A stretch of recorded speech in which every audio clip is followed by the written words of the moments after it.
Ils étaient riches. Ils avaient des terres, du commerce, de l'or. Mais ils trichaient.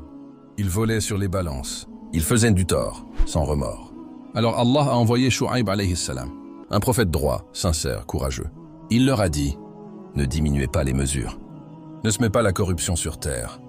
Mais ils ont ri. Ils ont dit, tu veux qu'on prie et qu'on gère notre commerce comme toi? Ils l'ont rejeté. Ils l'ont menacé. Mais Shu'aib alayhi salam ne s'est pas tu.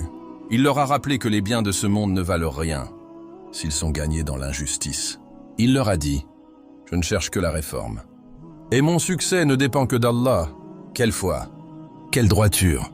Face à un peuple aveuglé par le gain, il est resté ferme, jusqu'au bout.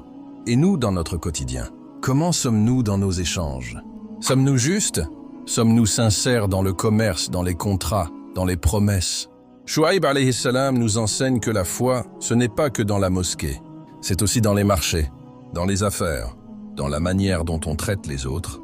Demain, Inch'Allah, on parlera d'un prophète d'une patience incroyable, Ayyub alayhi salam, éprouvé dans son corps, sa famille et ses biens, mais jamais dans sa foi. Prépare ton cœur. Qu'Allah fasse de nous des gens justes, honnêtes et constants dans la vérité. Abonne-toi chaque soir à 21 h pour marcher ensemble sur les traces des prophètes.